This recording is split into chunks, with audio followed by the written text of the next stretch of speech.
In the stillness of night, when the temples sleep and the incense fades, ancient whispers awaken. Welcome to Whispers of Asia, where forgotten rituals, cursed relics, and haunted legends breathe again. These are not just stories, they are echoes, echoes of the unburied, echoes of the unseen, echoes of the dead, who were never laid to rest. In the mountains of northern Thailand, hidden beyond fog-wrapped trees and silent rice paddies, there is a temple the locals speak of only in hushed tones. They say the abbot there never speaks, never walks, never eats, but the urns behind the crematorium are always empty by morning. Some call him holy.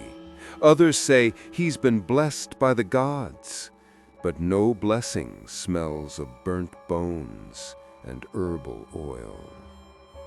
This is the story of Bun Mi, a quiet novice monk sent to serve a man revered as enlightened, only to discover he is something far more terrifying, something ancient, something hollow, something unhungry. Tonight, we open the jar of ashes. This is the monk who ate ashes. The road to the temple was barely a road at all, just a dirt trail swallowed by jungle vines, riddled with puddles that never dried, even in the dry season.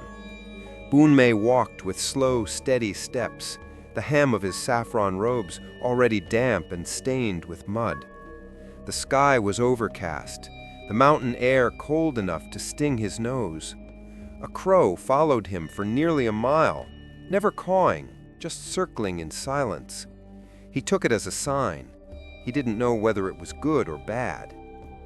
They said Wat Khao Suwan was a holy place, remote, untouched, a temple where the abbot had not spoken in decades and yet had reached a state of enlightenment so pure that even wild animals dared not cross its gates. Bun Mi had not asked to come here, he had merely obeyed. When the senior monks in his previous temple told him he had been chosen to serve at Khao Suwan, he nodded. Monks do not resist the current. They float, even when it carries them somewhere dark. When Bun Mi reached the final bend in the trail, he saw the temple emerge from the mist like something half-forgotten. The chedi stood cracked and crooked, leaning like an old man's back. Bells hung from its corners, but none moved in the wind.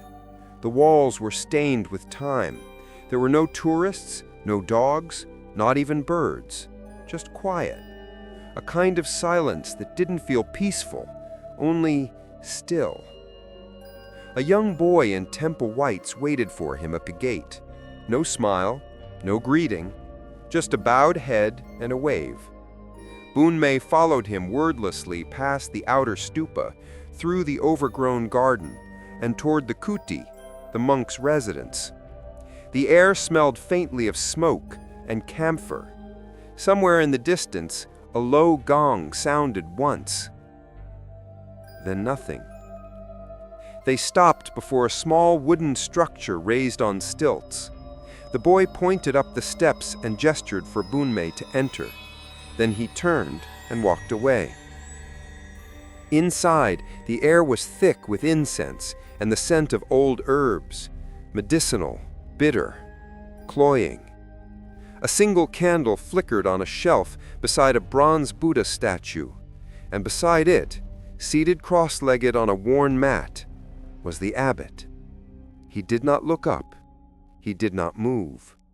He was draped in layers of deep orange robes, folded with such precision it looked almost unnatural. His face was thin and gray. The skin around his eyes seemed too tight, as though stretched inward. His lips were sealed in a neutral line, not quite peaceful, not quite stern. His eyelids were closed, but not relaxed.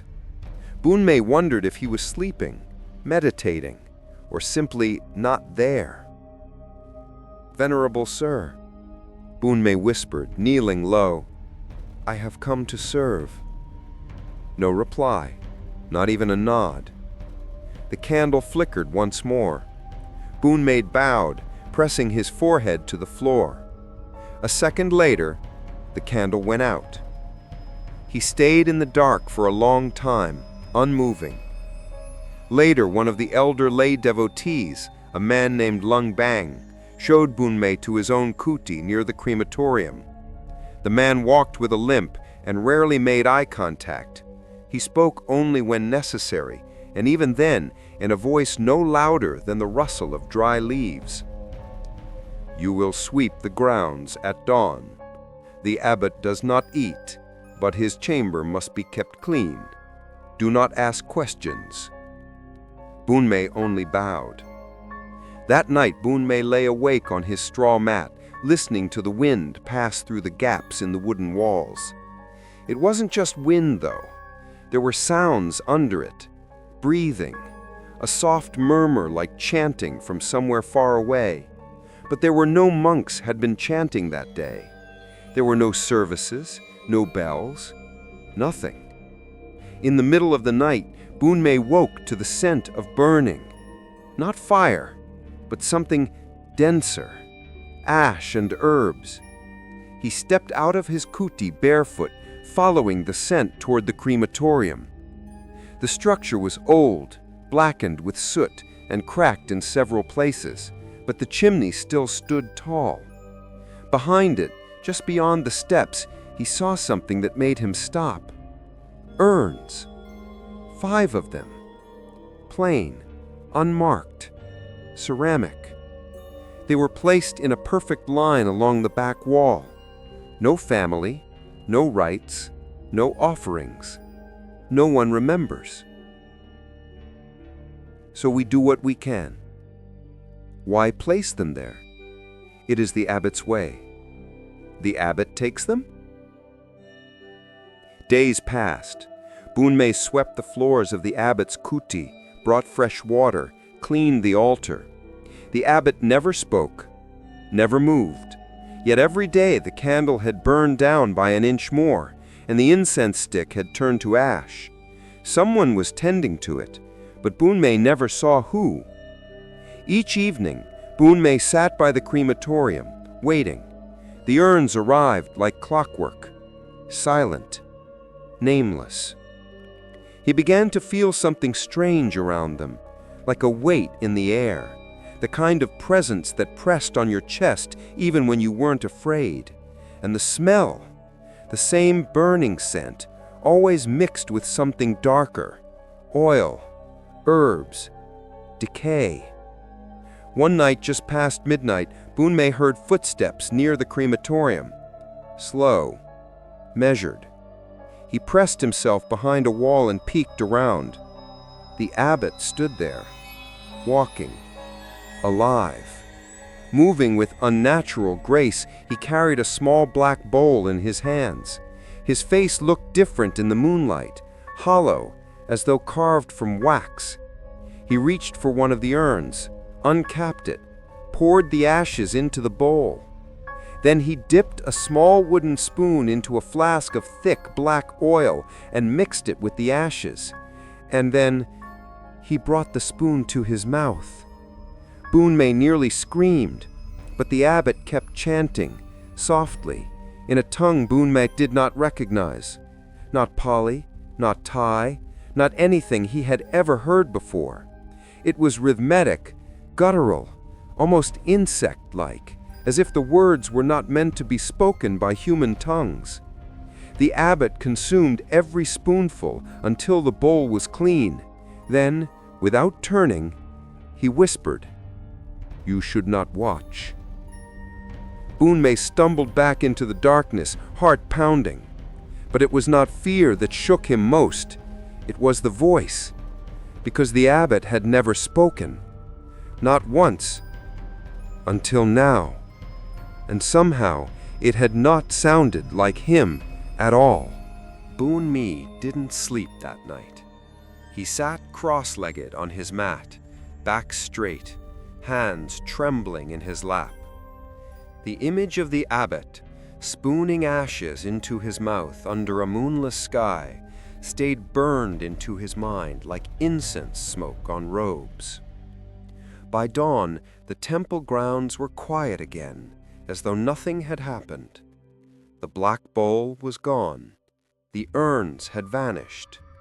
The abbot sat once more in his kuti, eyes closed, unmoving, lips sealed. But Bunmi could no longer look at him the same way. The old monk's silence was no longer holy. It was hiding something ancient, something hungry. When Bunmi walked the path behind the crematorium again that morning, the stone was still warm beneath his bare feet. The smell of burnt bones and herbal oil still hung in the air, clinging to his skin like smoke. But the space was empty, swept clean, as if no urns had ever been there. He began to ask questions, quietly, carefully.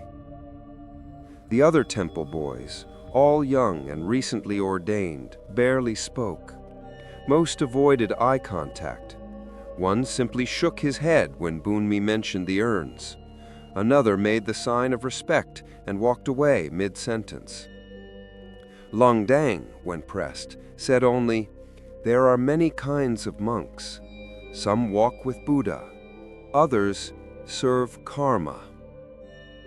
Bunmi wanted to protest, to shout that what he saw was wrong, unclean, unholy, but his voice felt trapped in his throat.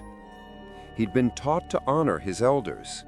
The abbot was revered, respected, and, to the villagers, untouchable. "His body does not rot," an old woman whispered at the morning offering. "He hasn't aged in 30 years. Even tigers avoid his path," said another. "They say he walks without footsteps. His shadow disappears at noon." Bunmi had heard rumors before. Every temple had its legends, but these felt different, not exaggerated, merely accepted, and that frightened him more. Later that day, Bunmi entered the main viharn, hoping for clarity. The temple's murals, once bright depictions of Buddha's path, were faded with mildew and soot. But behind the altar, there was a painting Bunmi had never noticed before. It showed a monk kneeling before a cremation pyre, his hands raised, not in prayer, but in hunger. Ashes rained down from the sky into his open mouth. The monk's eyes were black. The plaque beneath the image was too faded to read, but Bunmi traced the outline of the words. One glyph stood out clearly. Rayat, the unclaimed dead. That night, Bunmi returned to the crematorium, not out of curiosity, but compulsion. 5 new urns were there. He hadn't seen them placed, no footsteps, no sound, but they were warm again. And this time, something else was beside them. A wooden bowl, still damp with oil. He stared at it for a long time. The scent was overpowering, not just herbal, but alive, metallic, bitter. Like the aftermath of a funeral and a rainstorm mixed together. He felt dizzy, his vision blurred. For a moment, the trees around him swayed without wind. And then he heard it, a whisper, very faint, very soft. It came from the urns. He leaned in, heart pounding. The whisper wasn't in Thai. It wasn't in any language he knew, but somehow he understood. "I was a mother." Bunmi staggered back. His hands trembled. He knelt beside another urn. They never came for me. Another. My name is still on the hospital wall. Another. He left me in the fire. No one prayed. The voices were not loud. They were not angry. They were tired, dry, empty. Not ghosts. Not yet. Just echoes. Trapped. Forgotten. Hungry. When Boonmi fell to his knees, unsure whether to cry, run, or scream, but before he could decide, he felt the presence behind him. The abbot. Standing in silence. Not moving, not breathing. Just watching. And then he turned. Without a word, he lifted the lid of one urn and carried it away into the darkness. The next morning, Boonmi stood in the village marketplace asking questions. He told himself he was collecting alms, but he was looking for answers. "Have any of your loved ones passed recently?" he asked the noodle seller. She nodded. "My brother, last month." "Did he come here?" "No, we couldn't afford the rites. He was cremated at the city temple. We couldn't claim him."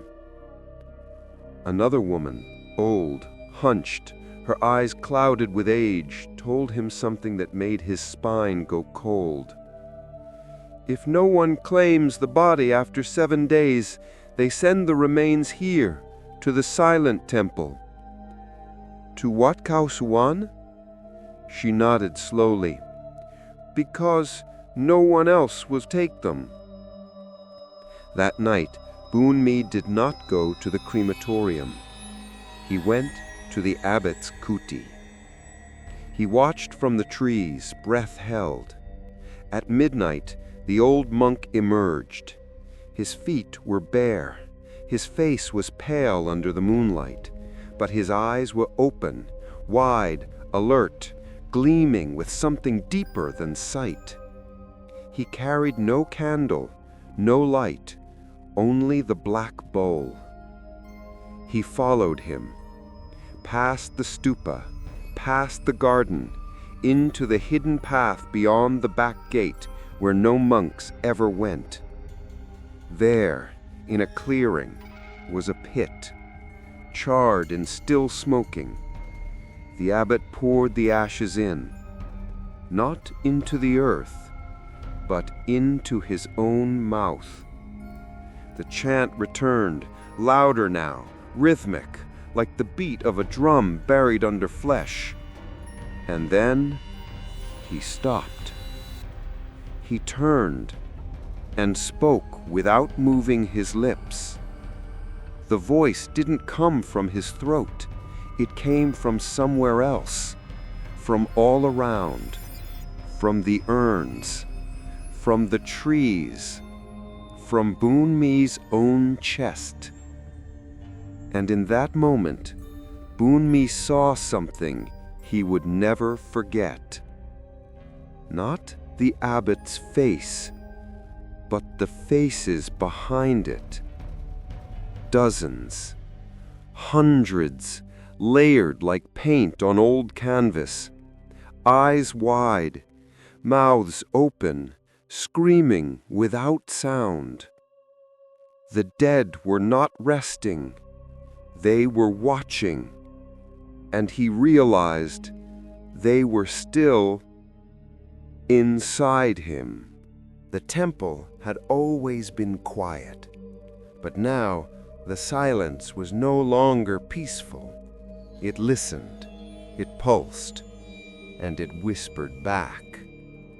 Boonmi stopped sleeping. Every time he closed his eyes, the sounds returned.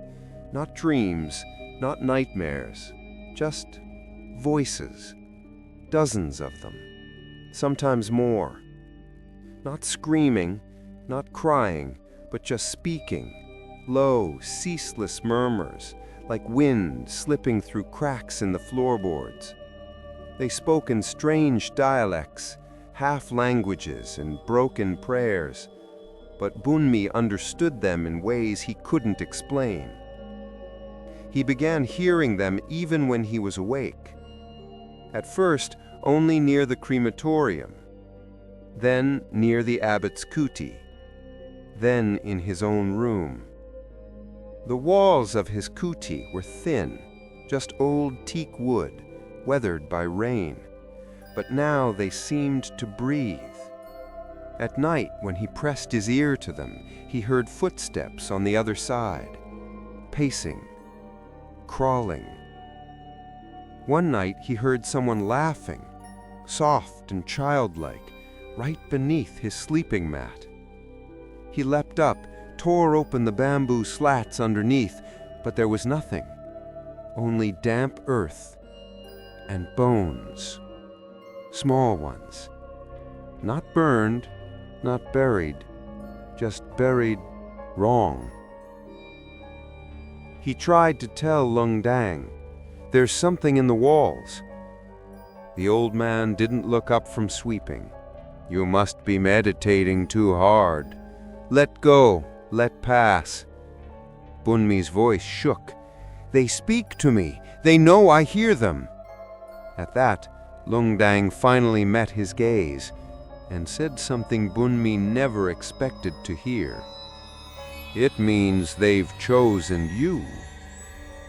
Bunmi stared, waiting for an explanation. But Lung Dang turned and walked away, dragging his broom like a broken leg across the stones. That night, Bunmi didn't go outside. He sealed his kuti door, stacked the shelves in front of it, lit every candle he had, and sat in the center of the room with his back to the wall. The whispers returned anyway. One voice was clearer than the rest. It spoke just behind his ear, as if someone were kneeling beside him. "I remember fire, but not the name they gave me." Another came from the corner. "He promised I would be reborn." Another from the ceiling. "I was only trying to get home." The voices overlapped, filled the room, each one drifting in and out of presence like incense smoke, touching him, sliding into his ears, crawling along the floorboards, dancing through the candle flames. His hands began to shake, his lips moved, and he realized he was mouthing the same words, chanting with them. He hadn't meant to. They were using him, speaking through him. He tried to fight it, but the more he resisted, the more his body tensed, like something was pressing inward from all directions, not to hurt him, but to fill him. Then, silence. At all once, the candles extinguished themselves, every single one. He sat in total darkness, paralyzed by dread. Then came the knock. 1, 2, 3 soft taps from inside the wall. He turned slowly. The wooden boards bowed inward as if something were pressing against them from the other side. The knocking returned, more insistent, rhythmic, then scratching, clawing, like nails dragged along soft wood. Bunmi crawled to the far corner, curled into himself, and began reciting every prayer he could remember. Pali, Thai, Sanskrit, even broken chants from childhood. And still, the wall whispered. The next morning, Bunmi wandered the temple in a daze. His skin was cold, his lips cracked.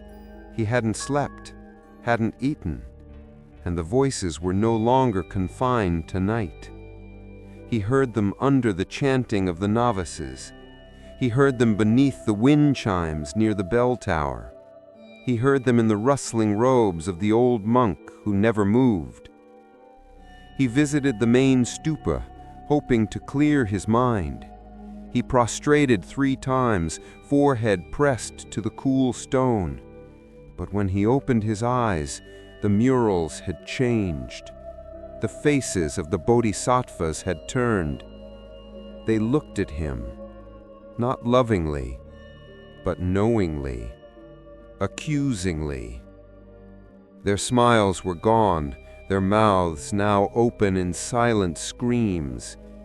He blinked, looked again. They were normal, peaceful, painted smiles restored. But the echo of what he saw clung to him. On his way back, he passed a novice boy sweeping the steps. The boy froze when he saw him, gripped his broom tighter, then backed away slowly, as if afraid of Bunmi, as if he saw something inside him. Bunmi returned to his kuti, opened the wall where the sound had come from. Inside, hidden between the slats, wrapped in black cloth, was an old bone, charred, human, and carved on its surface, faint but unmistakable, were letters. Ancient, pre-Thai, Khmer maybe, or something older. He took it to the only person who might know, Lung Dang. The old man studied it under the flickering temple lamp. His face paled. "Where did you find this?" "In my wall." "Then it's begun." "What has?" "The inheritance." Bunmi shook his head. "I don't want this." "You think he did?" Bunmi felt his breath catch. "The abbot." "You mean?" Lung Dang nodded slowly. "He was once like you, quiet, obedient, devoted." "Then what changed him?" The old man's voice became a whisper. "Nothing." That's the horror. He never changed. The temple changed him. Bunmi gripped the edge of the table. "What is this temple?" Lung Dang looked away. "A vessel." "For what?" "For the forgotten." That night, Bunmi didn't return to his kuti. He sat outside, beside the pond, beneath the Bodhi tree, desperate for silence that didn't breathe. But even here, the whispers followed. He looked into the water and saw not his reflection, but many. Layered, pale, translucent. Dozens of faces overlapping his own, men, women, children, all staring through the surface with hollow eyes and open mouths. Some were burned, some were stitched, some still had funeral tags tied to their wrists. One face rose to the surface, a girl no older than 10. Her mouth moved without sound, but Bunmi read her lips clearly. "Help me." The water boiled. He fell back, gasping, scrambling from the edge, but when he looked again, it was still, clear, empty.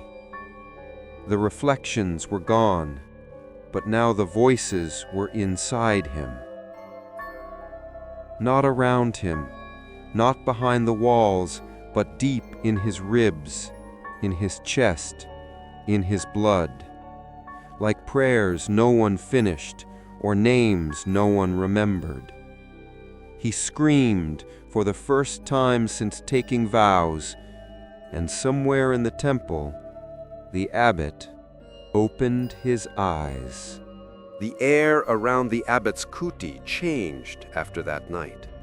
It was no longer still, it pulsed, like a slow heartbeat buried beneath wood and stone. Every time Bunmi approached the old monk's quarters, a pressure filled his ears, like he was descending underwater. The walls creaked without wind, the candle on the altar burned sideways, and the scent, bitter, herbal, metallic, lingered long after he left. One morning, after sweeping the steps, Bunmi noticed the door to the abbot's kuti slightly ajar. This had never happened before. The abbot never left it open.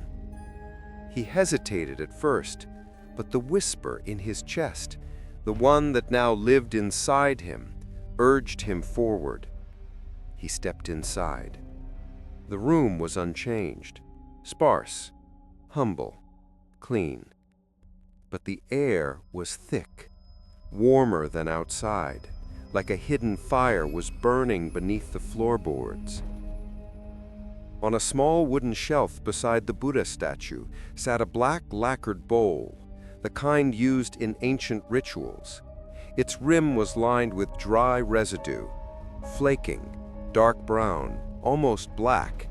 Beside it, a small earthen jar, sealed with wax. And next to that, a scroll, old, fragile, bound in red string. Bunmi didn't touch it, not yet. Instead, he turned his attention to the jar. Something about it called to him, not curiosity, but compulsion. He broke the wax seal. The lid opened with a soft pop. Inside was a thick, tar-like substance, black, shining, moving slightly even though the jar was still. It smelled of herbs, yes, but also something deeper, a scent that did not belong to the living world, like burned teeth, like wet ash and old blood. He recoiled, and then realized there were objects floating in the mixture. At first, he thought they were leaves, but no, they were tiny bones, finger bones, teeth, shaved fragments of skull, smooth and pale, soaked in the oil like ingredients in a cursed stew. His knees weakened. He sat on the floor, eyes wide, throat dry. This was no medicine. This was no offering. This was ritual. He turned to the scroll. His fingers shook as he undid the red string. The paper crackled. It had not been opened in years. The writing was not Thai, not Pali, not even Khmer, but he could read it. Each line stirred something ancient in him, like a memory not from this life, but another. The script described a rite, a way to bind the unclaimed dead to the body of the living. For those whose names are lost, whose bones are burnt, whose rites are unfinished, take their remains, take their memory, take their merit. Consume, and you shall be full. Speak their sorrow, and you shall never hunger. Swallow their grief, and you shall never age. Each soul forgotten becomes yours, but beware, when they all remember at once, the vessel breaks. The ink was mixed with something red. The final lines were smudged, as though the writer's hand had trembled or bled while writing them. Bunmi read the words again. The vessel breaks. He remembered the abbot's face during the ritual, blank, unmoving, but layered, stacked with countless other faces, screaming in silence. He was not preserving them, he was trapping them. Bunmi's stomach turned. He barely made it outside before vomiting into the grass. The bile burned his throat, but he wasn't sure it was from the nausea or from something else that had begun to move inside him.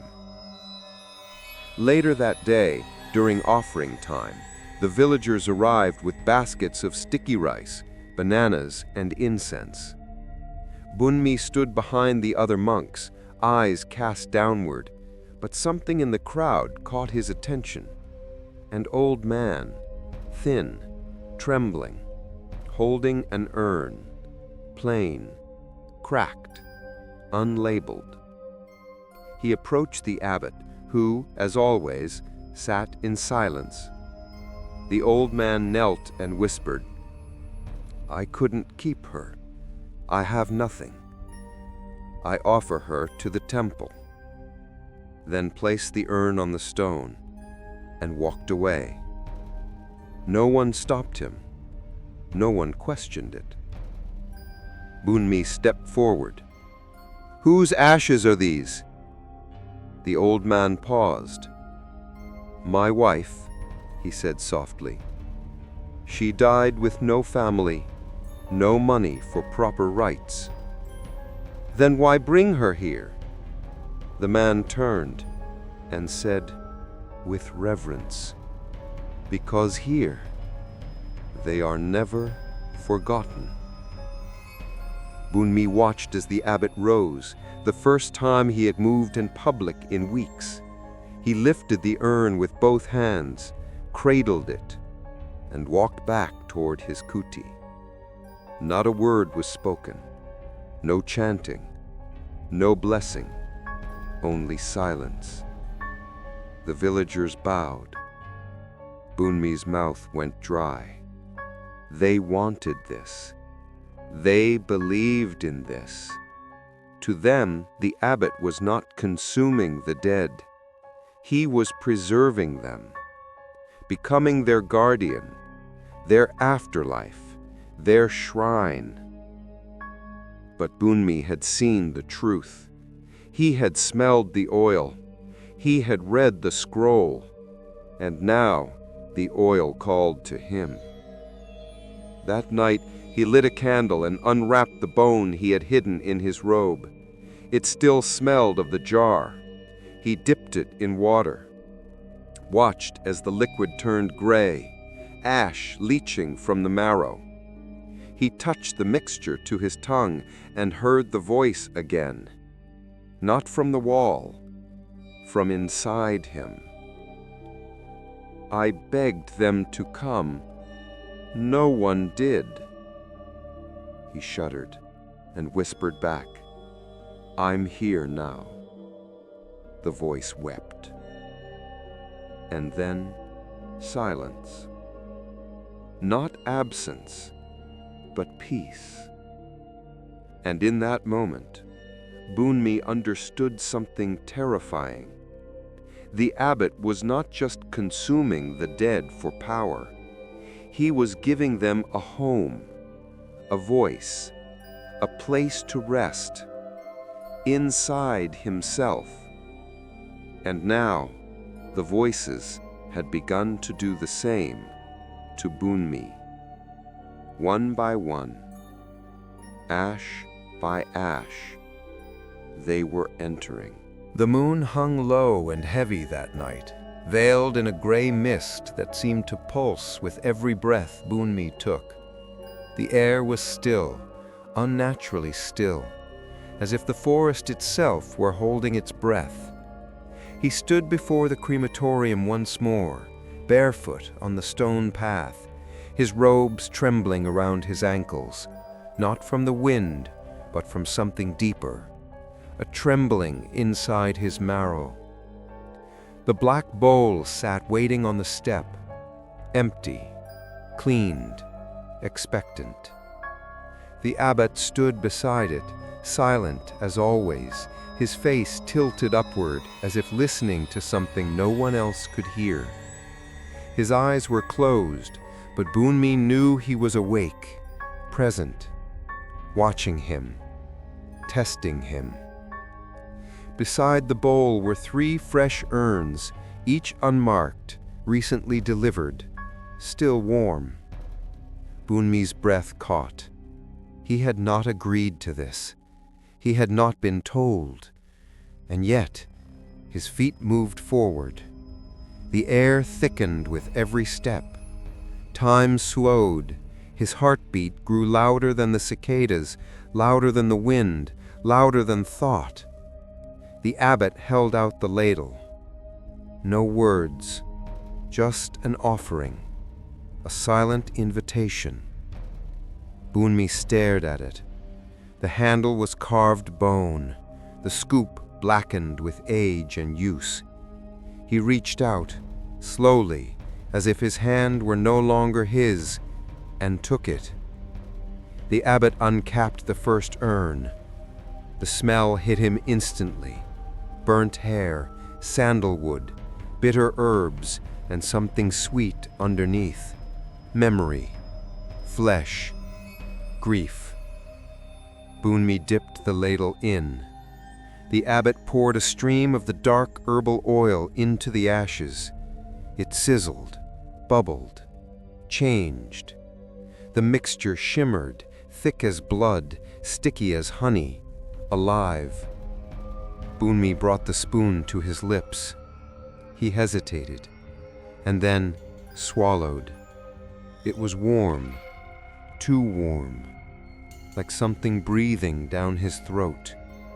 It coated his tongue, slid down his chest, settled into his stomach like a stone, and then he felt it. A voice, but this time it did not whisper. It screamed. A woman's voice, wailing, lost, twisting inside his ribs.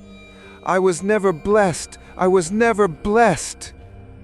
Bunmi staggered, clutching his stomach, eyes wide with terror. The abbot placed a hand on his shoulder and whispered, "Let her in." The voice sobbed, then quieted. He felt it settle, fold inward, weep once, then sleep.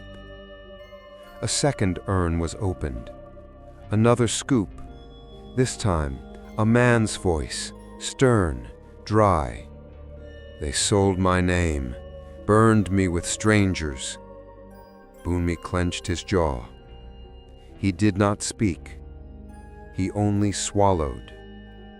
The third, a child. Silence. Only silence. And tears. The abbot stepped back. Bunmi fell to his knees. His hands shook, his vision blurred. His body felt both heavier and lighter than ever before, as if he were being hollowed out and filled at the same time. He vomited, ash, black liquid, fragments of a tooth. The abbot did not flinch. Instead, he knelt beside him and whispered something Bunmi would never forget. "You cannot help them by fearing them." The next morning, Bunmi awoke in his kuti, unsure how he got there. The bowl sat on his table, still half full, and beneath it a note written in precise old Thai. "They are yours now. Carry them well." He stood, staggered. His head throbbed. His mouth tasted of ash. The whispers were louder now. They spoke as he walked, as he breathed, as he blinked. But they did not frighten him. Not anymore. They were not just voices. They were names, identities, memories. Some recited their children's birthdays. Others spoke of meals once shared under starlight. One murmured about a white cat she fed every morning until her body gave out in the kitchen. They were lives, all wrapped in silence, until now. That afternoon, the villagers returned to the temple for a blessing. The abbot sat at the front of the viharan, as always, unmoving. But this time, Bunmi sat beside him. The old man who had brought the urn the day before approached, his eyes wide when he saw Bunmi in the honored seat. "You received her," he whispered. Bunmi bowed his head. She is safe now. He began to cry, right there, kneeling, not with sorrow, but with relief. The others followed, one by one. Villagers brought unmarked jars. Some were broken, some wrapped in cloth, some were just bone fragments in leaves. Each placed them before Bunmi. Each said the same thing, please take them. And he did, one by one. By dusk there were 9 more souls within him, 9 more voices resting inside his ribs. And the abbot smiled, not with his mouth, but with his silence. That night Bunmi sat in the garden, surrounded by wind chimes and moonlight. The air buzzed, but it wasn't insects, it was memory. One voice spoke of fireflies in the rice fields, another of the sound of her father's laugh, another of her own death, sudden, on a bus. No one claimed her. Bunmi wept, not from fear, but from the unbearable weight of forgotten lives. He asked the question out loud, why me? And a voice, one he didn't recognize, whispered from inside him, because you listened. The silence that followed was the deepest he had ever known, not empty, not quiet, sacred. The abbot appeared beside him, barefoot, hands folded. You fed them, he said softly. Bunmi turned. They needed it. The abbot nodded. So did you. Bunmi no longer walked alone. Even when his shadow stretched behind him in the early morning light, it felt crowded. His body, once light, clean, and empty, now moved like a vessel filled with water, thick, restless water. Every step he heard whispers, not around him, inside him. They spoke in low tones when he ate, murmured prayers when he swept the temple floor. Sometimes they screamed when he bathed, as if the water reminded them of something lost, something violent. He no longer chanted aloud during morning prayers, because now when he opened his mouth, other voices came out. Old voices, foreign ones, a child's song in Khmer, a mother's lullaby in Lao, a dying man's confession in Isan Thai. They slipped past his lips like breath, uninvited but not unwelcome. And when the novices heard him, they bowed deeper than before, not out of respect, but fear. He saw it in their eyes. They were afraid he wasn't only Bunmi anymore, and they were right.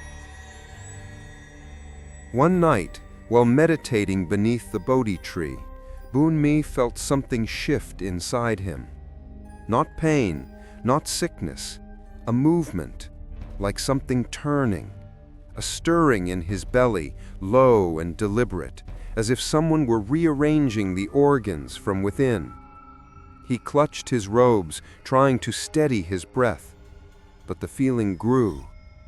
Fingers beneath flesh, spines curling against ribs, tongues licking the walls of his stomach. He doubled over, falling to his side. The dirt beneath him turned damp, not sweat, with tears, and he realized they weren't his. He was crying, yes, but the emotion was not his own. It belonged to one of them, the woman who had died in childbirth. Her grief, her fear, her final scream. It was echoing inside his lungs, trying to leave, trying to be heard. Later, in his kuti, he stood before the mirror and lifted his robe. His belly was unmarked, but it looked different, tighter, rounder, as if something were pressing from within. Not fat, not sickness, just souls. He pressed gently. Something pressed back. His breath caught. He fell to his knees and began to chant, not to exercise, but to soothe. Sabbe sata avera hontu. Sabbe sata abhyapaja hontu. May all beings be free from harm. May all beings be at peace. The voices quieted, slowly, as if comforted. And in the silence that followed, a single voice whispered clearly, "Thank you, son." Days blurred. He ate less, slept less. The abbot watched him closely, yet said nothing. Sometimes he saw him sitting in the courtyard, eyes closed, mouth twitching, as if he too was listening to the choir of voices within his own belly. He wondered how many souls lived inside the old monk. Dozens? Hundreds? Thousands? Did he even remember his original voice? His original self? Would Bunmi? One morning, Bunmi awoke to find a small stone bowl placed at his door. Inside was a mixture of oil and charred lotus petals, a gift, a test. He knew what it meant. Another offering, another soul. He did not resist. He drank it before sunrise. The soul entered like smoke. This one did not speak. It simply sighed and then slept. But it felt heavier than the others, older, as if it had been waiting a long time. That day, Bunmi did not walk, he floated. The temple blurred at the edges. The chants of the novices faded into the rustling of bamboo leaves. The villagers who came to offer food knelt longer, kept their eyes low. Some whispered new titles for him. Chao Kun Bunmi, the ash bearer, the one who remembers. He felt their devotion. He also felt their fear. He was becoming something else. Not just a monk, not just a man. A shrine, a prison, a house of the forgotten. And deep in his gut, something laughed. That night he returned to the abbot's kuti. The abbot was waiting. The candle was lit. The bowl was empty. The abbot gestured to the mat beside him. Bunmi sat. He said nothing. Neither did the abbot. But their breathing synced. Their silence grew loud, and the air began to hum. For the first time, Bunmi understood what was happening. This was not worship. This was ritual inheritance, a passing of burden, a communion of carriers. He looked into the abbot's face and saw what lay beneath it. Not evil, not holiness, just layers, lifetimes. Flesh worn like robes, souls folded like skin. The abbot opened his mouth, not to speak, but to release. A single breath. And in that breath, Bunmi heard the voices of 50 souls, crying, laughing, chanting, moaning, all passing between them. The abbot exhaled. Bunmi inhaled, and something entered, something different, something powerful. It wrapped around the others inside him and whispered, "You are almost ready." That night, Bunmi dreamed of a bell ringing endlessly, but no one heard it, because the bell was inside his stomach, and the clapper was a tongue. The temple bell rang only once that morning, a single, hollow note. Boon Mi stood beneath the chedi, watching the smoke rise from the crematorium. The flames were low but steady. No one was there to tend them, and yet they burned, as if the fire itself understood its duty. Another body had arrived. No ceremony, no family. Just a small wooden coffin wrapped in coarse rope, resting beside a bag of bones. Unclaimed. Boon Mi had grown used to the silence of these deliveries, but today something gnawed at him.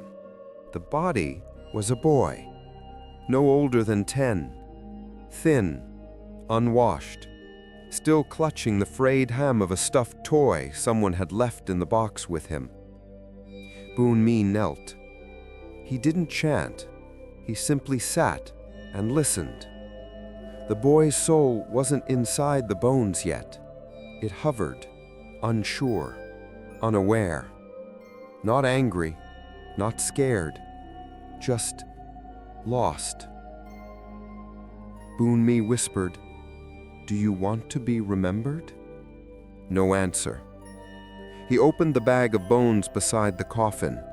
These were old, mixed, cracked and charred.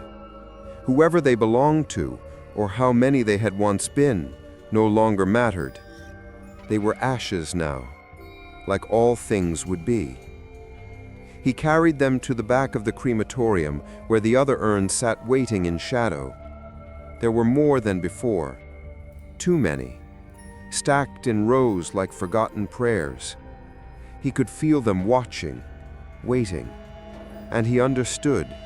They were not just remnants, they were debt.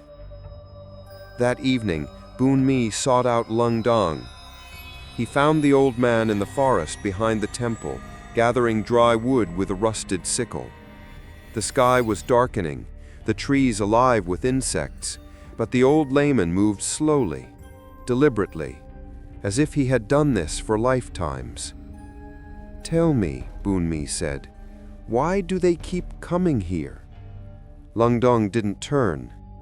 "Because we are the last gate." "For what?" "For those who have nowhere else to go."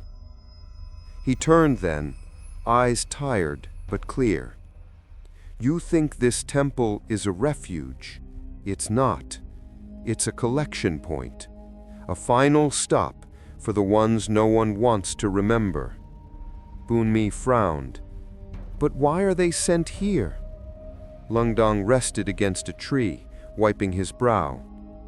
"You've heard the term Yat, haven't you?" Boon Mi nodded. "The unclaimed dead. It means more than without family. It means no name, no offering, no chant to guide the soul. They drift, they linger, and in old Thai belief, those who die forgotten don't become ghosts." Boon Mi leaned closer. "Then what do they become?" "Weight."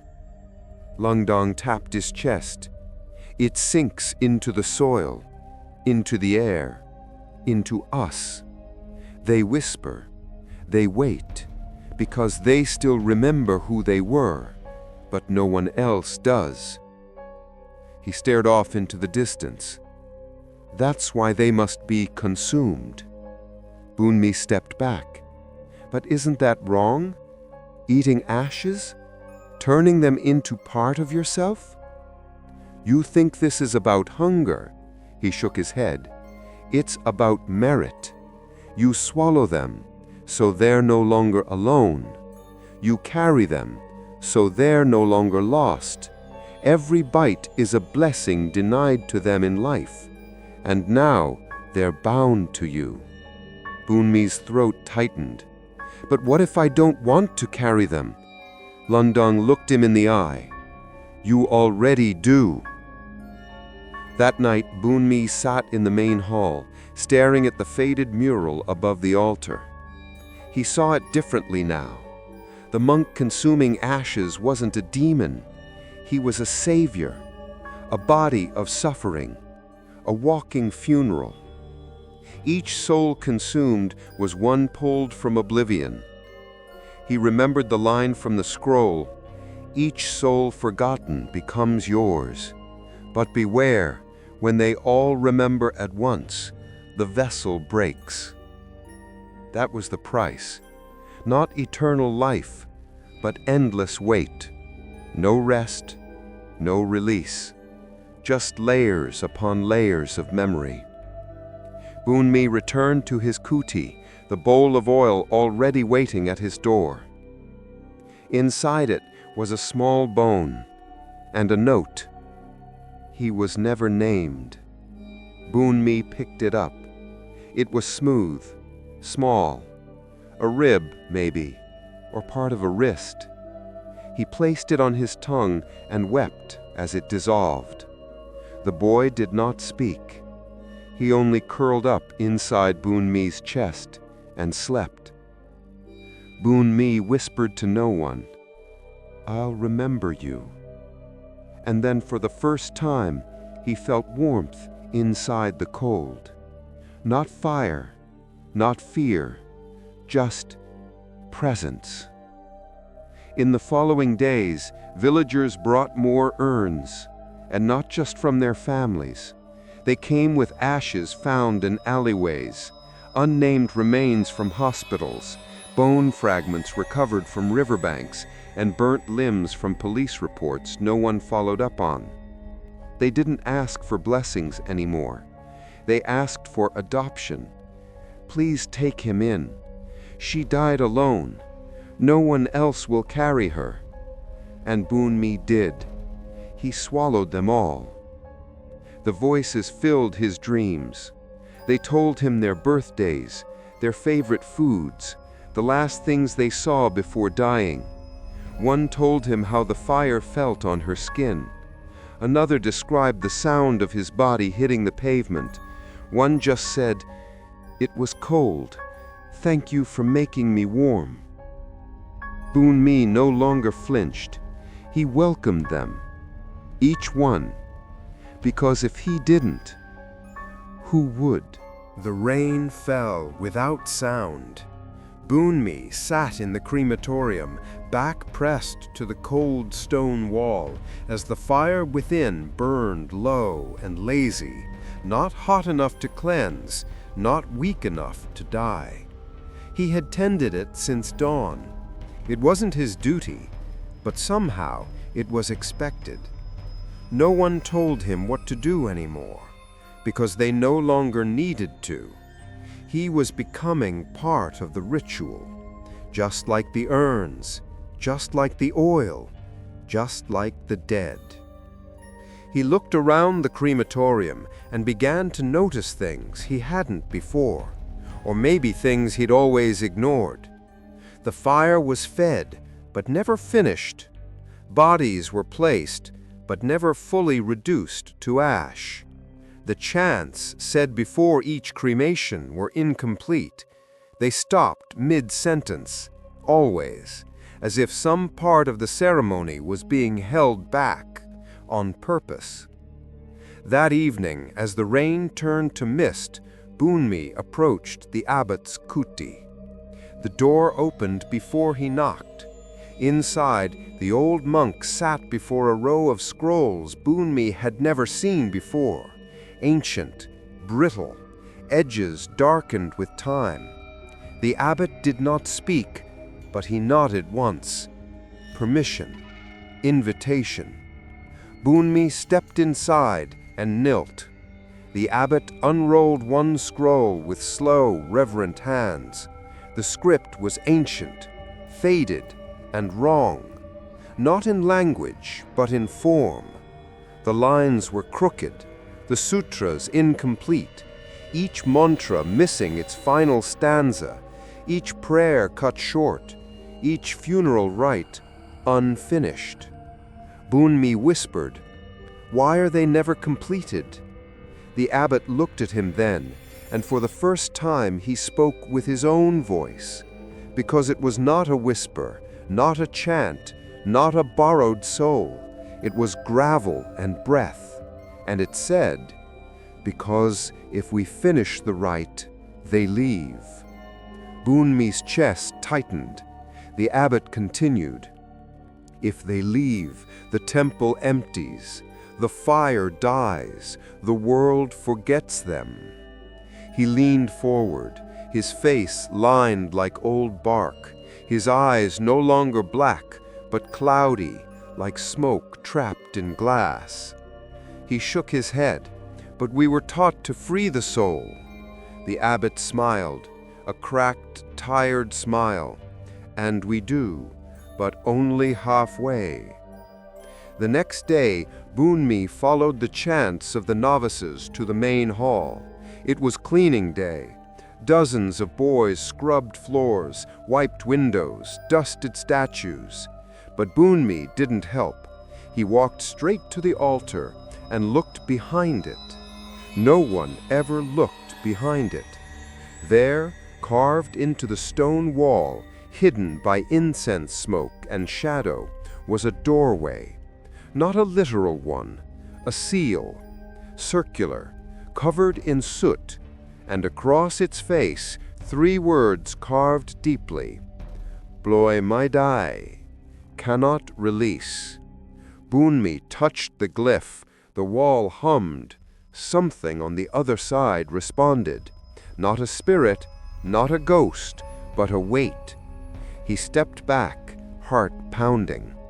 The temple wasn't just a shrine, it was a containment.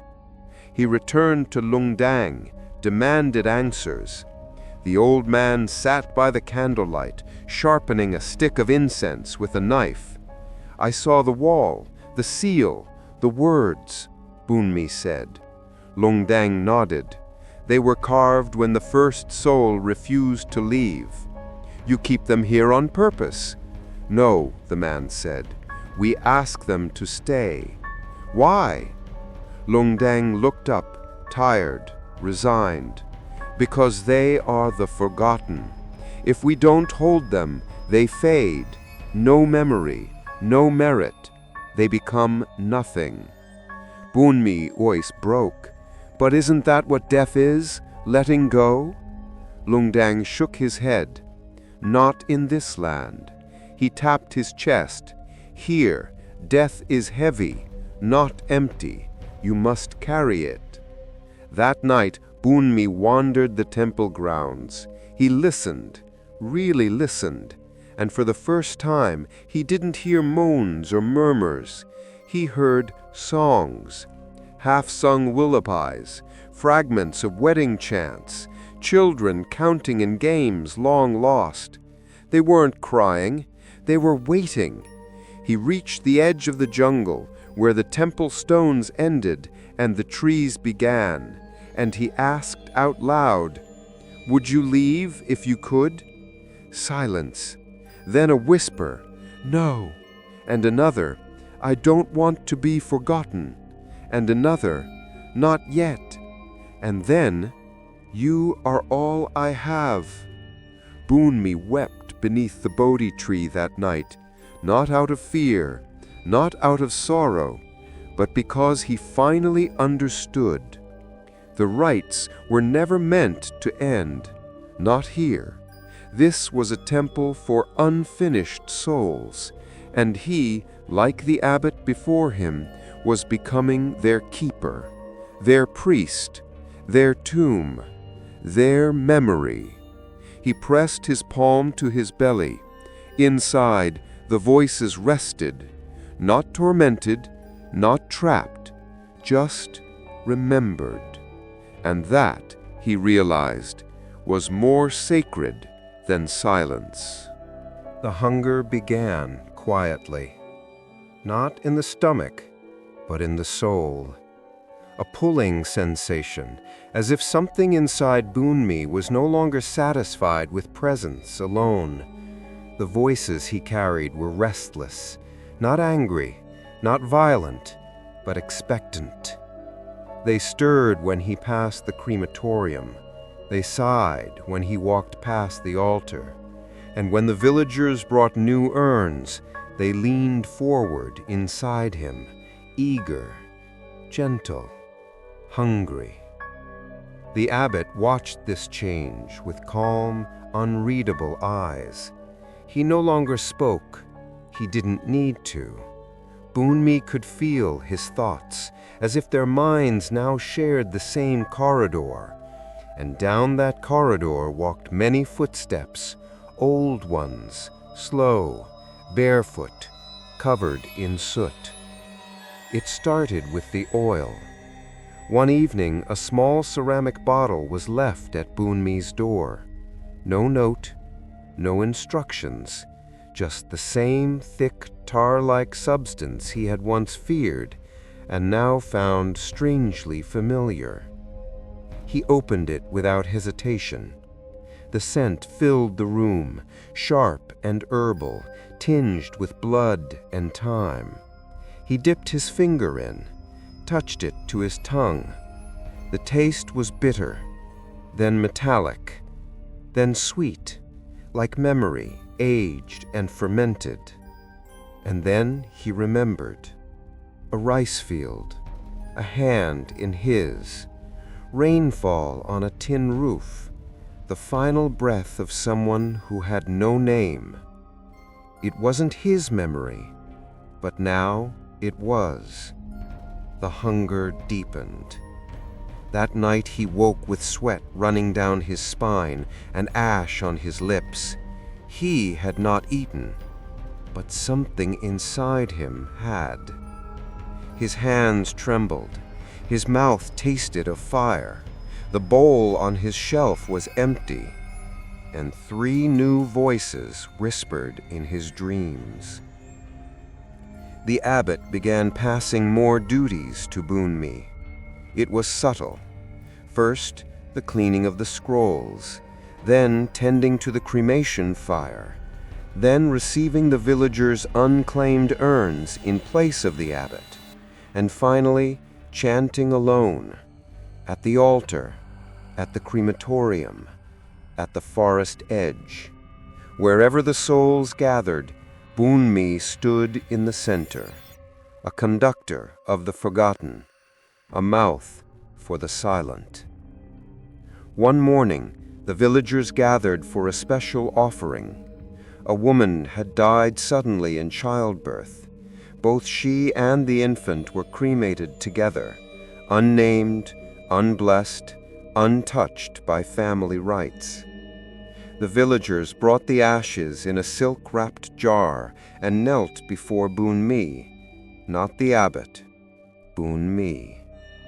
"Please," the elder whispered, "let her be heard."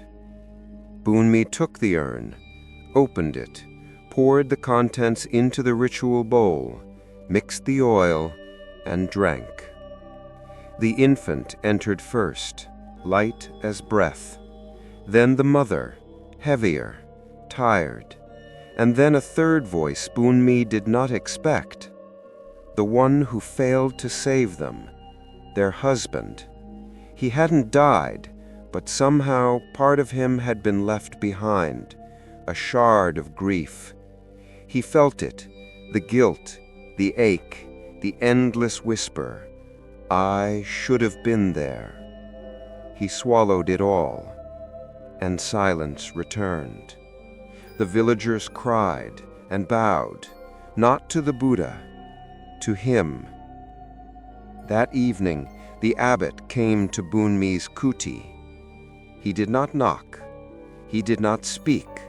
He simply stepped inside, placed a bundle of robes on the table, and turned to go. Monk's robes, deep orange, faded with age, and folded within them a single braid of black hair bound with twine. Bunmi stared at it, his breath catching. It was the last piece of the abbot's former self, before the vow, before the ritual, before the voices. He understood what it meant. Succession. The hunger was no longer just his burden. It was his inheritance. That night, Bunmi sat beside the crematorium fire alone. The abbot did not join him. Instead, the old monk remained in his kuti, eyes closed, body still, not meditating, withdrawing. And as Bunmi tended the flames, he heard the voices within begin to change. They no longer whispered to him, they whispered through him. One soul sang softly, another recited old chants. One laughed, a deep, guttural laugh. Bunmi's throat shook, but he did not stop it. He allowed it. He became it. For hours he sat, a hollow between worlds, a body of many, a mouth for memory. When the fire died, he stood, and something stood with him, a presence, tall and ancient and cloaked in soot. It did not speak, but he knew who it was. The first, the one who had begun this path centuries ago, the one who had built this temple on forgotten bones, the one who taught the abbot, and now watched Bunmi with eyes like stone and hunger without end.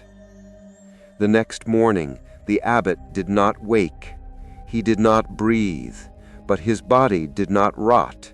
It sat upright in his kuti, robes folded perfectly, eyes half open as if still meditating. The villagers lit incense. They whispered blessings, but none cried, because they knew he had not died. He had simply stepped aside.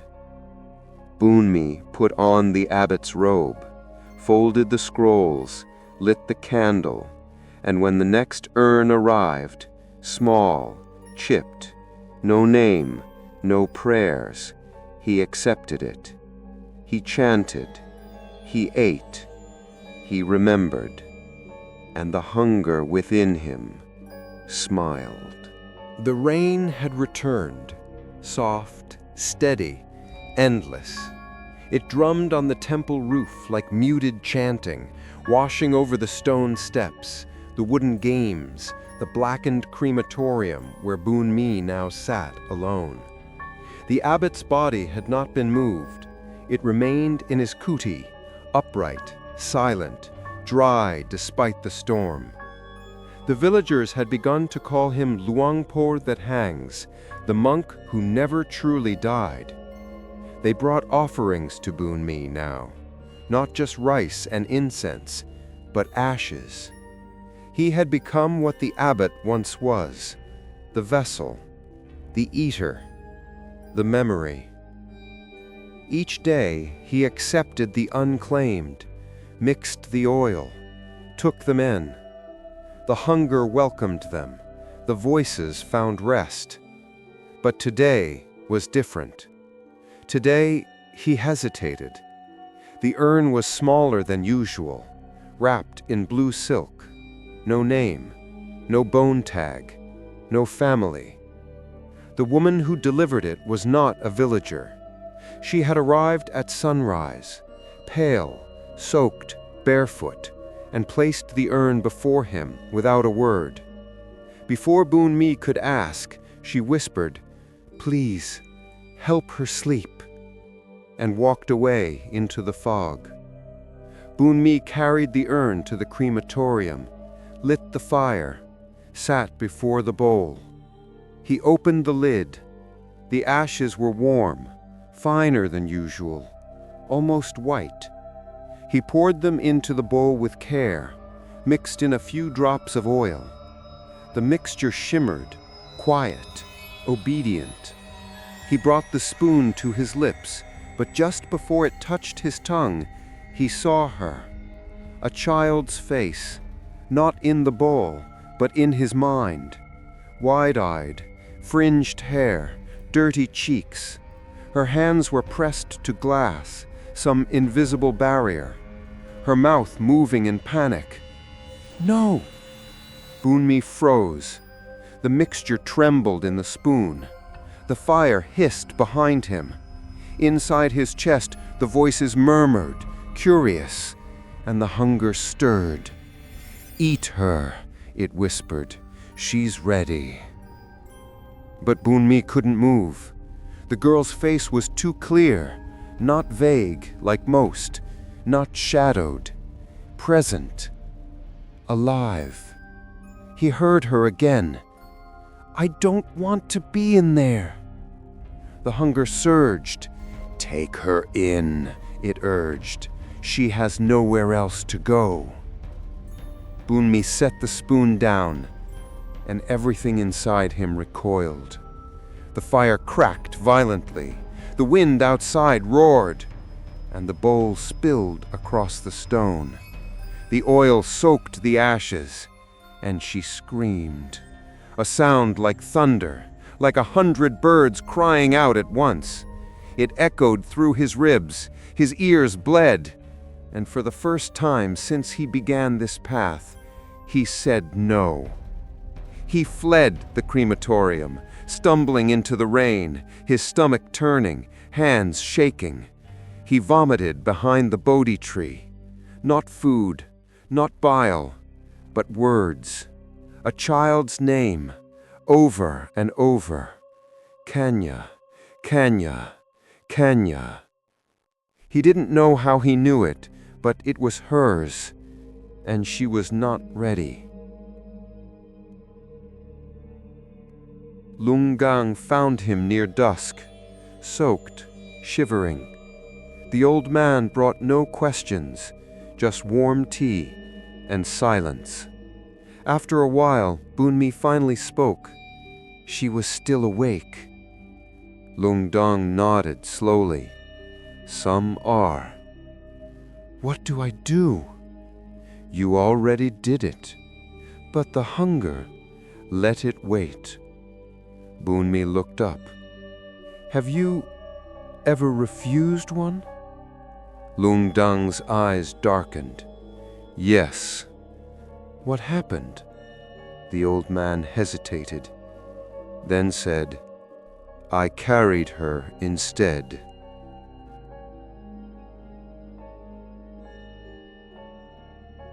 That night, Bunmi did not light the fire. He placed the spilled ashes into a new jar, wrapped it in dry cloth, carried it to his kuti, and placed it on the altar. He lit 3 sticks of incense and whispered, "I will not eat you, but I will remember you." The room was still. Then, a breath. Warm, soft, like a child falling asleep. No hunger, no scream, only peace. For the first time in weeks, Bunmi slept without voices. When he woke, the jar remained, but it felt lighter. Not empty, but less afraid. The hunger inside him did not protest. It watched, waited, learned. And Bunmi realized something terrifying and beautiful all at once. He didn't have to consume to carry them. He only had to see them, to know them, to remember. At morning prayer, he sat where the abbot once did. The novices chanted behind him. The villagers offered food, and the ashes on the altar glowed in the candlelight, not as offerings, but as guests. He would not forget Kanya, and she, in turn, would never be alone again. The air in the temple had grown colder, not from wind or rain, but from memory. It crept down the corridors like a scent long buried, the smell of aged incense, wet earth, and something sour beneath it. Not rot, not death, just time. Bunmi felt it each morning when he passed the abbot's kuti. The body still sat where it had been left, upright, cross-legged, untouched by decay. But something was different now. The candle on the shelf no longer lit, the bowl was no longer filled, and the silence had changed. Not empty, but waiting. Bunmi began dreaming in fragments, words he didn't know, places he'd never seen. Faces layered upon faces, blurred, ageless. He saw the abbot as a young man, black hair, eyes filled with fear, robes too clean for someone who had seen the dead. He carried an urn wrapped in white cloth, alone. Up a mountain path Bunmi now recognized, the same trail to Wat Khao Suwan. But the temple in the dream was different, broken, abandoned. No monks, no chants, just one scroll pinned to a tree with a rusted nail. He who remembers all will never be alone. The young monk knelt before it and wept. One afternoon, Bunmi returned to the abbot's kuti, not as a student, not as a successor, but as a seeker. He knelt before the body and placed 3 sticks of incense in the bowl. Then he asked, "Who were you before this?" The body did not move, but something in the air shifted. A breeze, though the doors were closed. And then the candle lit itself. Its flame flickered sideways. Bunmi reached beneath the altar where the old scrolls were kept. One was newer, bound in red twine, the edges still sharp. He unwrapped it slowly, reverently. Inside was a name, faded but legible, Anan. Bunmi whispered it, and the candle surged.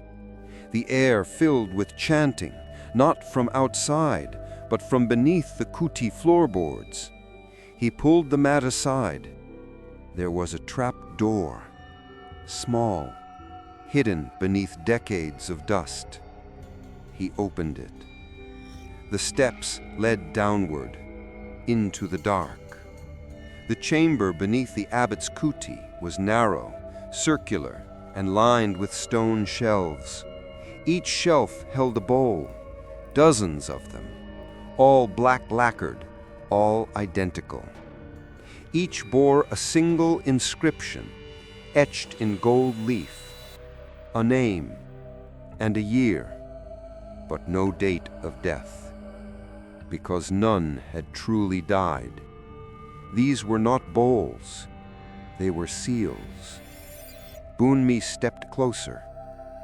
The air here was warm, humming. He read the names, Old Thai, pre-Siamese, some not even human names, but titles, ranks. San Zhao, Kun Wiset, the monk who took shadows. Each one had once carried the burden. Each one had been a vessel. And at the very center, on a raised stone, a single empty bowl. No name, no date, no inscription, only a faint crack across its surface. Bunmi understood. It had belonged to Anan, the abbot, before he became what he was. He left the chamber with shaking hands. The voices inside him were quiet now, as if watching, as if listening. He returned to his kuti and unrolled the scroll again. This time, he read past the name. There was a story, written in first person, a confession. I was not chosen. I was afraid. I found the temple while fleeing a plague. I carried my mother's ashes on my back. No one would accept them. I begged the monks of Wat Khao Suwan to take her, but the temple was abandoned. I was alone. So I prayed. I prayed and prayed until my voice broke, until I could only whisper. And in that whisper, something answered.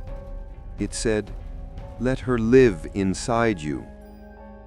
I did, and then she spoke. Others followed. They came in the wind, in the rain, in the ashes left behind by strangers. I never meant to keep them, but no one else came, and so I became this: a mouth, a belly, a tomb. Bunmi wept. He finally understood. The abbot had not been holy. He had been haunted, not by ghosts, but by grief, by responsibility, by the memory of those no one else would carry. And now, Bunmi was becoming the same.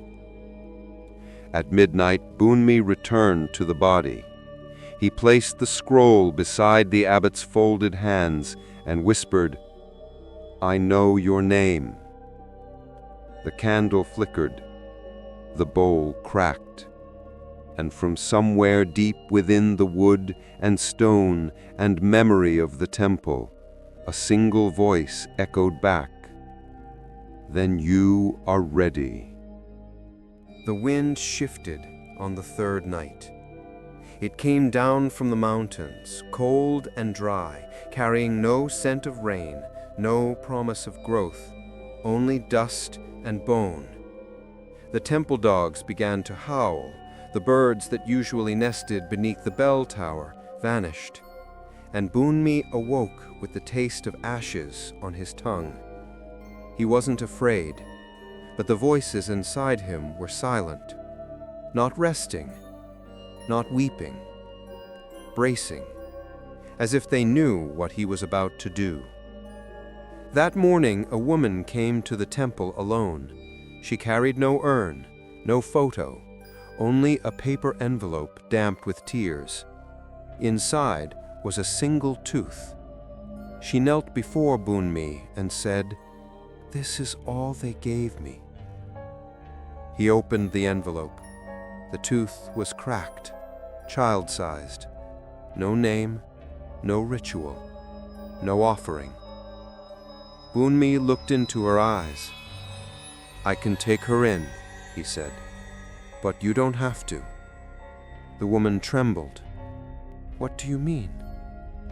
He placed the envelope gently on the altar. "I will burn her tonight, properly, fully, and I will say her name, even if I have to give her one." "Then what?" she whispered. "Then she goes," Bunmi said. "Truly." The woman began to cry and nodded. That night, Bunmi lit the cremation fire himself. No oil, no bowl, no chanting interrupted halfway. He followed the old rites, not the ones practiced in Wat Khao Suwan, but the original ones, the ones that ended. He placed the tooth on a folded cloth wrapped in marigold petals. He poured clean water over the flame. He drew sacred lines in chalk around the crematorium, marking release, not containment. And he gave her a name, Nalin. As the fire rose, the wind screamed, a low, furious sound, not earthly, not animal. The trees surrounding the crematorium bent away from the flames, and from the shadows beyond the courtyard, the abbot's body appeared, not walking, but gliding, eyes closed, hands folded, mouth slightly open, and from it ash poured like breath. Bunmi stood his ground.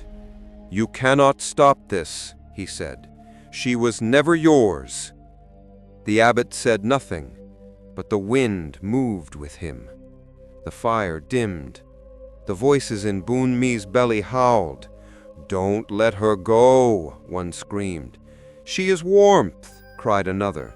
"She keeps the silence away." Bunmi wept, but did not stop chanting. He spoke her name again, Nalin, and then the tooth cracked, split, turned to dust, and the wind stopped. Everything stopped. He waited.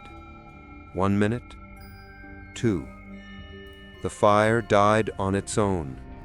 Smoke curled upward like a departing spirit. And then Bunmi felt it.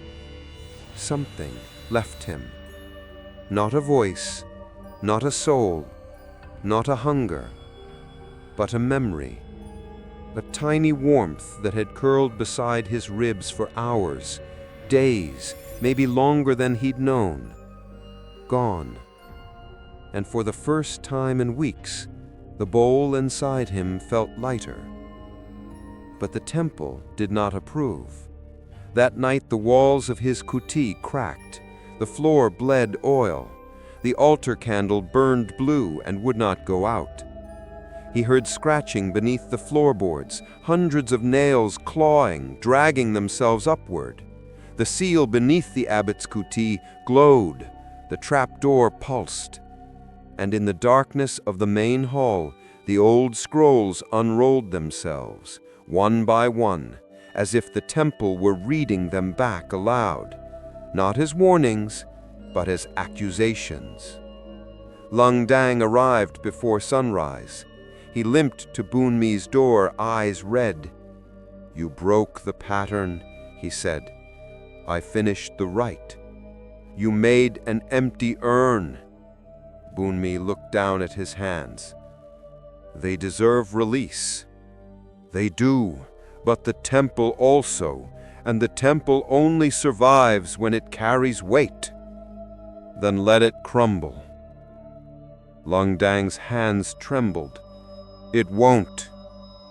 The next morning a delivery arrived, wrapped in cloth, heavy.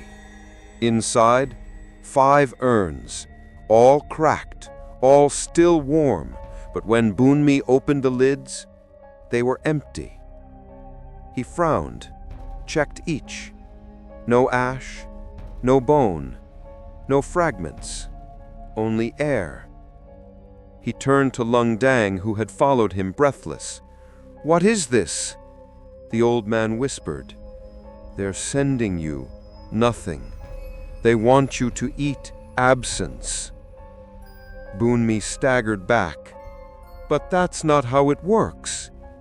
Lung Dang didn't answer because he didn't know.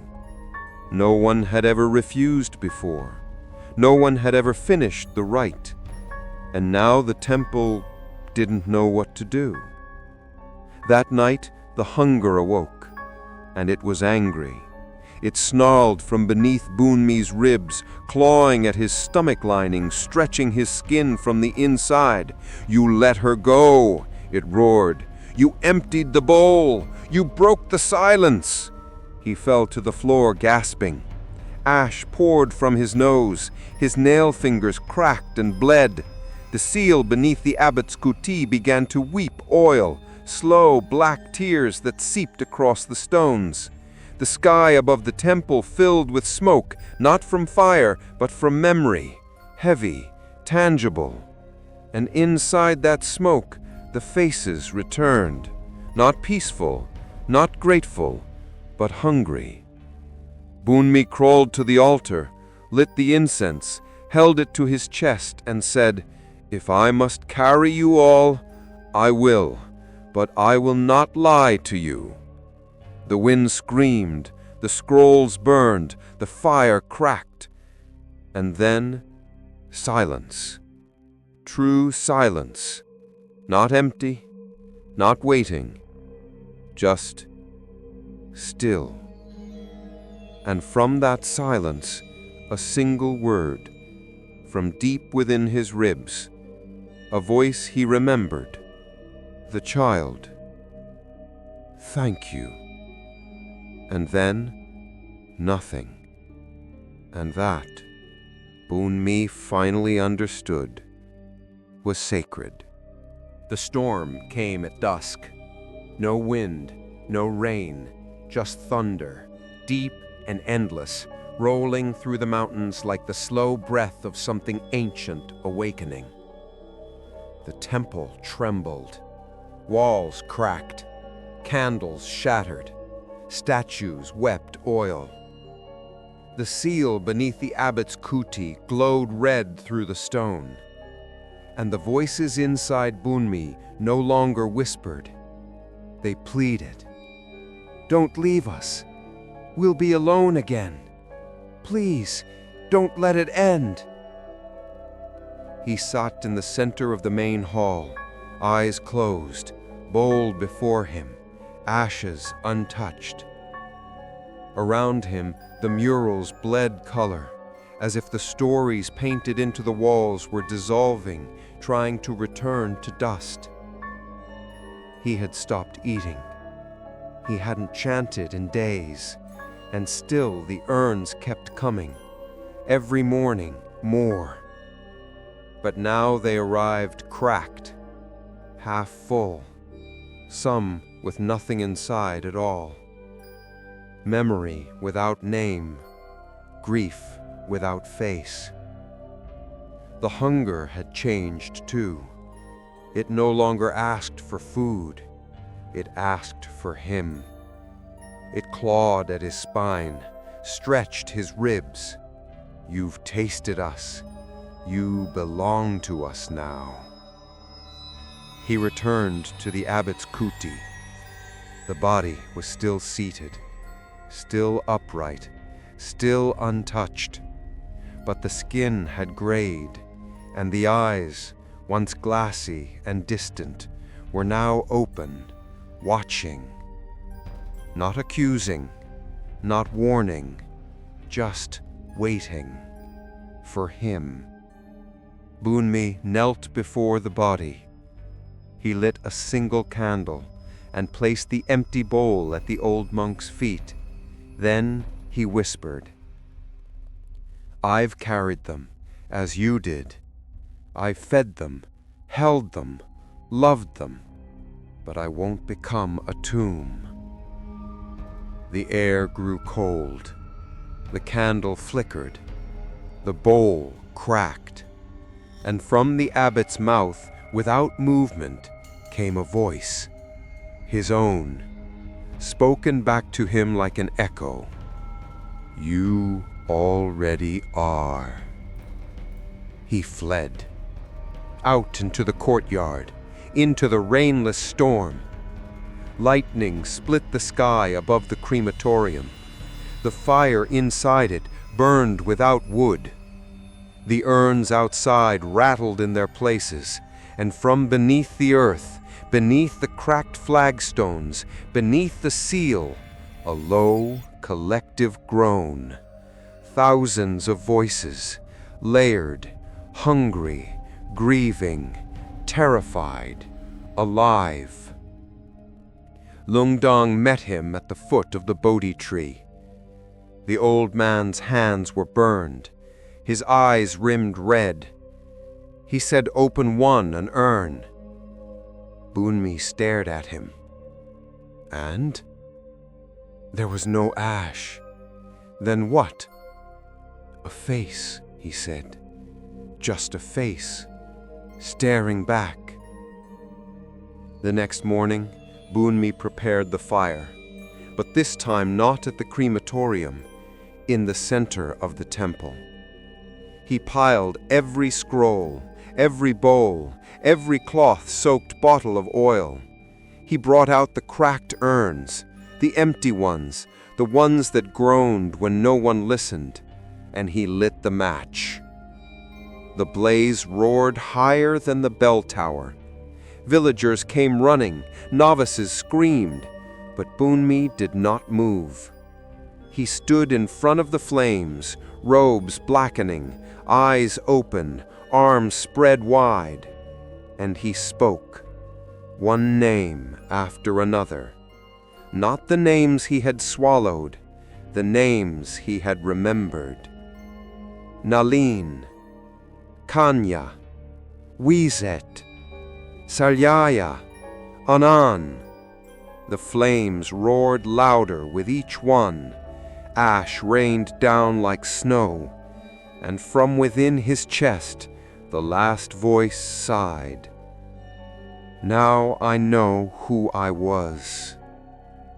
Then silence, true, unshakable, final. The seal beneath the abbot's kuti cracked, split open, released a single gust of air, dry, worn, filled with centuries of longing, and then closed. Bunmi collapsed before the Bodhi tree. He did not faint. He did not die. He simply let go of the weight, of the hunger, of the temple. And in that moment, the sky broke open. Rain fell at last, the first drops in weeks, not thunderous, gentle, cleansing. They found him there the next morning, robes soaked, hair matted, breath steady. His hands cupped as if still holding someone small, someone fragile, but empty. The villagers begged him to stay, to lead, to rebuild, to carry the temple's legacy forward. But he smiled and shook his head. It's finished. And for the first time, no one argued, because they felt it too. The weight was gone. That night, Bunmi packed only one thing: the first bowl, the cracked one, the one with no name. He carried it to the edge of the river and placed it in the water. It floated for a moment, then sank, without sound, without splash, as if it had finally earned its rest. The temple still stands. The rain has washed its stone walls clean, and the jungle breathes softer now, less like a tomb, more like a breath that was finally exhaled. Wat Khao Suwan is quiet, not hollow, not heavy, just quiet. The kind of silence that no longer waits to be filled. The villagers come less often now. The unclaimed urns no longer appear on the steps before dawn. No one carries fragments in soaked envelopes or broken jars. There is no hunger to feed, no whisper to answer. The wind flows through the crematorium like water through an open hand, and the fire hasn't been lit in months, because there is nothing left to burn. The abbot's kuti remains untouched. His body, once upright, immortal, unwithered, was finally laid down, not buried, not burned, just let go, wrapped in cloth, returned to the earth near the base of the Bodhi tree. The roots welcomed him. He does not speak anymore, but if you sit very still in the shade of the tree, you might feel warmth on your back, like a hand resting lightly, like someone remembering you gently. And Bunmi? He is gone. No one knows when he left. One day he was there, sweeping the steps, pouring tea, tending to the stillness, and the next, his kuti stood empty. Inside, nothing remained. No bowl, no scrolls, no robes. Only a single word carved into the wooden floor. Chum, remember. Some say he walks the mountain paths still, carrying nothing, saying little. Some say he visits dying strangers in distant villages, the ones with no family, no name, and whispers a prayer before they go. Others say he took the hunger with him, that the voices live inside rivers now, or tree roots, or bell chimes, echoes waiting for someone who will not be afraid to hear them. The novices who stayed at the temple say the air feels different now. The wind doesn't press against the doors, The walls no longer whisper. There is peace, but not emptiness. It's as if the temple remembers what it used to hold, without needing to hold it anymore. And sometimes, in the deepest hour of night, just before the roosters call, the bell will ring once, only once. No hand to strike it, no wind to swing it, just a single chime, low, steady, sad, like a voice, like a name, being said one last time so it will not be forgotten.